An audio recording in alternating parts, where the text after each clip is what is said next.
फिल्मी flix is now explaining jumper. ये कहानी मिस्र की एक लड़के की है जिसका नाम डेविड है, जो कि मिस्र के पिरामिड के स्थान पर खड़ा है और वो लड़का अपनी कहानी बताता है। यहाँ से कहानी फ्लैशबैक में जाती है जब डेविड कॉलेज में पढ़ता है। वहीं अपने साथ पढ़ने वाली एक लड़की जिसका नाम मिली है, डेविड उसे बहुत पसंद करता था। डेविड मिली को एक स्नोबॉल गिफ्ट करता है। उसी समय डेविड का एक दोस्त आता है, वो मिली से बॉल लेकर बीच में फेंक देता है जहाँ पर बर्फ होती है। डेविड जब बॉल लेने जाता है तो बर्फ की चादर पतली होने के कारण डेविड पानी के अंदर गिर जाता है। यह देखकर मिली बहुत ज़्यादा डर जाती है। डेविड ऊपर आने की पूरी कोशिश करता है लेकिन वो ऊपर नहीं आ पाता। अगले पल हमें दिखाया जाता है कि डेविड पानी के अंदर ही अंदर एक लाइब्रेरी में आ गया है। उसके सारे कपड़े भीगे हैं। डेविड को कुछ समझ में नहीं आता कि वो यहाँ पर कैसे आया। इसके बाद वो अपने घर जाता है जहाँ पर उसके पिता उसे देखकर बहुत ही उल्टा सीधा बोलने लगते हैं। दरअसल उसके पिता बहुत ज़्यादा अल्कोहल का सेवन करते हैं। डेविड जब बहुत छोटा था तब उसकी मॉम उससे छोड़कर चली गई थी और डेविड अब अपने शराबी पिता के साथ अकेला रहता है।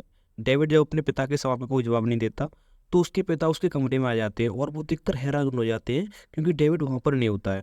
वो एक बार फिर लाइब्रेरी में पहुँच गया होता है और यहाँ पर अब डेविड को समझ आ चुका है कि उसके अंदर कोई ना कोई सुपर नेचुरल पावर है, इसलिए वो एक जगह से दूसरी जगह पर जंप कर पाता है। वो अपने घर जाता है और अपना सामान लेकर घर छोड़ देता है और किराए के एक कमरे में शिफ्ट हो जाता है। दरअसल वो चाहता है कि वो अपनी पावर का इस्तेमाल करे और उन पर कंट्रोल करे। और वो जब ऐसा करता है तब उसे समझ में आता है कि वो किस तरह किसी भी जगह का फोटो देखकर वहाँ पर जंप कर सकता है, यानी कि एक जगह से वह दूसरी जगह पर जा सकता है जिस जगह की उसने फोटो देखी है। और जब डेविड को पैसों की ज़रूरत है इसलिए वो अब बैंक के अंदर जंप करता है और वहाँ पर जाकर बहुत सारे पैसे चुरा लेता है। बैंक वाले पूरी तरह से इस बात को लेकर हैरान होते हैं कि बिना दरवाजा खोले कैसे किसी ने रॉबरी की है। इसलिए इस केस को इन्वेस्टिगेशन करने के लिए एक आदमी को बुलाया जाता है जिसका नाम रोलेन है। रोलेन एक ऐसे ग्रुप का लीडर है जिसे कहा जाता है प्लेडियंस। ये वे लोग हैं जो जंपर्स का शिकार करते हैं। दरअसल रोलेन के पास एक मशीन यंत्र होता है जिससे जंपर्स को ढूंढ लेता है और इसी तरह वो जंगल में एक जंपर को ढूंढकर उसे मार देता है। दरअसल वो नहीं चाहता कि इंसानों के पास ऐसी पावर रहे क्योंकि वो इस तरह की पावर का गलत इस्तेमाल करते हैं। इसके बाद कहानी प्रेजेंट में आती है जहाँ पर डेविड को दिखाया जाता है जो कि बहुत ही आलीशान जिंदगी जी रहा होता है। उसके पास जिंदगी में कोई कमी नहीं है। वो हर उस जगह जाता है जहाँ उसका मन करता है। उसके पास पैसों की भी कोई कमी नहीं होती है और अब वो लंदन में रहता है। एक दिन वो जब अपने आलीशान अपार्टमेंट में आता है तो देखता है कि वहाँ पर रोलैंड है। वो उसे देखने लगता है कि कोई पुलिस वाला है, लेकिन रोनाल्ड बताता है कि वह पुलिस वाला नहीं है बल्कि मैं एक जंपर्स का शिकार करता हूँ। मुझे पता है कि तुम्हारे अंदर ऐसी शक्ति है जिससे तुम एक जगह से दूसरी जगह जा सकते हो।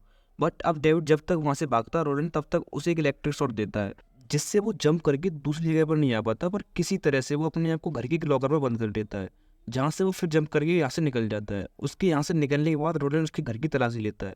यहाँ पर बहुत सारी फोटोज़ होती है। ये फोटोज़ उन सभी साइट्स की होती है जहाँ पर उसने यानी कि डेविड ने जंप किया है। यहाँ रोनाल्ड को मिली की भी एक फोटो यानी डेविड ने जंप किया है। यहाँ रोनाल्ड को मिली की भी एक फोटो मिलती है। वही हमें डेविड को दिखाया जाता है जो जंप करके सीधा मिली के घर पहुंच गया होता है, जहाँ पर उसकी माँ उसे देखकर बहुत ही हैरान हो जाती है क्योंकि आज से 8 साल पहले वो बर्फ के पानी में गायब हो गया था, जिसके बाद सबने समझ लिया था कि वो अब जिंदा नहीं है। मिली की मोम से उसे पता चलता है कि मिली एक बार में काम करती है, जिसके बाद डेविड उससे मिलने के लिए बार में जाता है जहाँ पर मिली उसे 8 साल बाद देखकर बहुत ज़्यादा खुश हो जाती है। यहाँ पर वो लड़का भी होता है जो उस टाइम बर्फ पर बॉल फेंक देता है जिस वजह से वो पानी के अंदर गिर गया था। यहाँ पर ये लड़का मिली के साथ बदतमीजी करता है जिससे डेविड को बहुत ज़्यादा गुस्सा आता है और तभी इन दोनों के बीच हाथापाई शुरू हो जाती है। और जब ये दोनों लोगों की आंखों से दूर होते हैं तभी डेविड जंप के साथ उसे एक बैंक में बंद कर देता है जहां पर उसने रॉबरी की थी। और इसके बाद वो मिली के पास आ जाता है और उसे बताता है कि वह एक बहुत बड़े बैंक में बैंकर है। डेविड मिली को अपने साथ रोम चलने को कहता है। मिली भी उसकी बात को मान जाती है और अब ये दोनों रोम में बहुत ही अच्छे से टाइम स्पेंड करते हैं। और अब ये दोनों रोम की सबसे फेमस जगह जिसका नाम पोलेशन है वहाँ जाते हैं। लेकिन अब ये जगह पूरी तरह से बंद हो चुकी है। लेकिन डेविड मिली से दूर जाकर जंपिंग एबिलिटी का इस्तेमाल करके अंदर जाता है और दरवाजा खोल देता है, जिसके बाद दोनों के दोनों अंदर जाते हैं। कुछ देर पॉल्यूशन घूमने के बाद एक जगह अंदर जाना होता है जहाँ का दरवाजा बंद होता है, इसलिए डेविड मिली से दूर जाता है। इससे पहले कि वो दरवाजा खोलता तभी वहाँ पर देखता है कि वहाँ पर एक लड़का आ जाता है जिसका नाम ग्रिफिन है। वो डेविड से कहता है कि मुझे पता है कि तुम एक जंपर हो। जब तुम उस बार में उस दिन अपने दोस्त के साथ लड़ रही थी तो अचानक विजिबल हो गए थे और मैंने तुम्हें नोटिस कर लिया था क्योंकि मैं भी एक जंपर हूँ, इसलिए मैं तुम्हारी असलियत पहचान गया।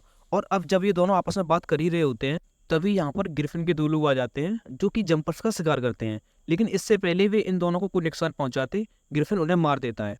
ग्रिफिन इनमें से एक की बॉडी को जंप के साथ अपने साथ ले जाता है। डेविड भी उसके पीछे जाता है। यह जगह एक रेगिस्तान होती है। ग्रिफिन यहाँ पर डेविड को बताता है कि वह रूलैंड के सभी लोगों का शिकार करता है। उन्होंने ही उसके पिता को मारा था और अब वो रूलैंड और उसके आदमी से बदला लेना चाहता है क्योंकि वो जंपर्स का शिकार करते हैं। वो डेविड को भी ये बताता है कि जो तुम्हारे नज़दीक है उनकी हिफाजत करनी होगी। रोलैंड तुम्हें बाहर लाने के लिए उन पर हमला भी कर सकता है। इसके बाद डेविड वापस आ जाता है। वह मिली के साथ आकर बाहर निकलता है। बाहर उसे पुलिस पकड़ लेती है। दरअसल अंदर एक स्टाफ ने उसे देख लिया था और अब उसके ऊपर खून का अंजाम है। और जब वो पुलिस कस्टडी में होता है तभी वहाँ पर एक लेडीज आती है। वह उसे देखकर पूरी तरह से हैरान हो जाता है क्योंकि वह उसकी मॉम होती है। उसकी मॉम उसे कहती है तुम जल्दी से यहाँ से निकल कर जाओ क्योंकि यहाँ पर रोलैंड के लोग आने वाले हैं, वो तुम्हें मार देंगे। डेविड इस जगह से निकलकर सीधा मिली के पास जाता है।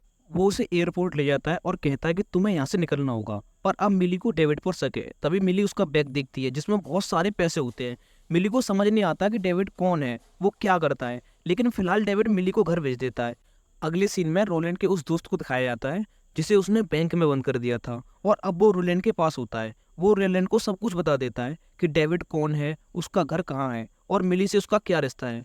और जब डेविड अपने घर पहुंचता है तो वहां पर देखता है कि उसके पिता जख्मी हालत में होते हैं। ऐसा रोलैंड ने किया होता है। वो अपने पिता को हॉस्पिटल ले जाता है। उसके बाद वो जेल जाता है जहां पर उसका दोस्त होता है जिसे उसने बैंक में बंद कर दिया था।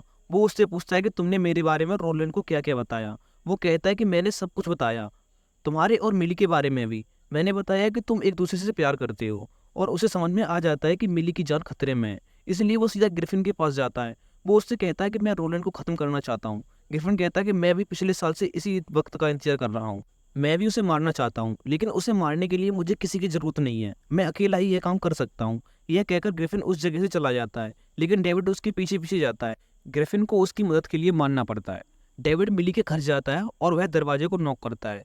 जब मिली दरवाजा नहीं खोलती इसलिए वह जंप के साथ उसके घर के अंदर चला जाता है। मिली उसे अपने घर से जाने के लिए कहती है। तभी डेविड खिड़की से बाहर देखता है कि रोलैंड उसी के घर की तरफ आता है, इसलिए वो मिली को पकड़कर उस जगह से जंप करके ग्रिफिन की जगह ले आता है। और पहली बार मिली को उसकी सुपर पावर के बारे में जानती है। उसे पता चलता है कि डेविड कैसे एक जगह से दूसरी जगह पर जंप कर सकता है। और जब वो यहाँ से निकलने के लिए बाहर निकलती है तो देखती है कि चारों तरफ रेगिस्तान के अलावा कुछ नहीं है। यहाँ से निकलने का कोई रास्ता नहीं होता। वही रोलैंड को दिखाया जाता है जो अपनी मशीन से जिस मशीन से जंपर्स को ढूंढता है उस जगह पर पहुंच जाता है जहां पर डेविड है। सामने एक फोटो लगी है और ये फोटो उसकी मॉम की है। उसे पता चलता है कि उसकी ग्रुप के लिए काम करती हैं जो जंपर्स को मारते हैं। उनका लीडर रोलैंड है। वो अपनी मॉम की तस्वीर की ओर बढ़ता है कि तभी रोलैंड के लोग वहां पर आ जाते हैं और वो उसे पकड़ लेते हैं और अब वो उसे इलेक्ट्रिक शॉट देकर टॉर्चर करना शुरू कर देते हैं। और तभी यहाँ पर रोलैंड उसे मारने के लिए आगे बढ़ता है, पर तभी वहां पर ग्रिफिन आ जाता है। वह उसे डिस्टर्ब करके अपने पीछे लगा लेता है और वहां से बाहर निकलता है। वो अपनी पावर का इस्तेमाल करके गायब हो जाता है। रोलैंड भी उसे ढूंढ रहा होता है और अगले पल ग्रिफिन यहाँ पर बस लेकर आता है जिस बस को रोलैंड के ऊपर गिरा देता है। ग्रिफिन अंदर जाता है तो देखता है कि डेविड को वायस पूरी तरह से जकड़ा हुआ है। वहां पर मिली भी होती है जो उसे छुड़ाने की कोशिश कर रही होती है। सबसे पहले वो डेविड को छुड़ाता है, तब तक रोलैंड भी यहाँ पर आ चुका होता है जो मिली को अपने कब्जे में ले चुका होता है और यहाँ से निकल लिया होता है। लेकिन ग्रिफिन के पास रोलैंड की वो मशीन भी है जिससे वो जंपर्स को ढूंढता है। रोलैंड को पता है कि ग्रिफिन और डेविड मिली को बचाने के लिए आएंगे, इसलिए वो मिली को उसी के घर के अंदर कैद कर देता है और अब वो ग्रिफिन और डेविड का इंतजार कर रहा होता है। ग्रिफिन 10 सालों से उसे मारने का प्लान कर रहा है। उसने एक बॉम्ब बनाया होता है और उसे आज उसके पास मौका है। डेविड और उसके सभी साथियों को मार सकता है, लेकिन डेविड कहता है कि तुम ऐसा नहीं कर सकते क्योंकि घर के अंदर मिली भी होगी, इसलिए वो बॉम्ब का एरोमेट लेकर यहाँ से निकल जाता है। ग्रिफिन उसका पीछा करता है और इन दोनों के बीच फाइट होना शुरू हो जाती है। वो ग्रिफिन को एक जगह फंसा देता है। हालांकि ग्रिफिन कहता है कि मैं तुम्हारी मदद करूंगा, पहले तुम मुझे यहाँ से निकालो। लेकिन डेविड को उसकी बातों पर विश्वास नहीं है, इसलिए वो ग्रिफिन को उसी जगह छोड़कर उस जगह पहुंच जाता है जहां पर मिली है, यानी कि मिली के घर। वो देखता है कि मिली उसके सामने है और वह जब मिली की ओर बढ़ रहा होता है तभी रोलैंड और उसके आदमी उसे पकड़ लेते हैं। उसे वायरस के साथ जकड़ लेते हैं और वायरस को घर के साथ बांध दिया जाता है ताकि वो जब जंप करे तो उसके साथ पूरा का पूरा घर भी जंप करे।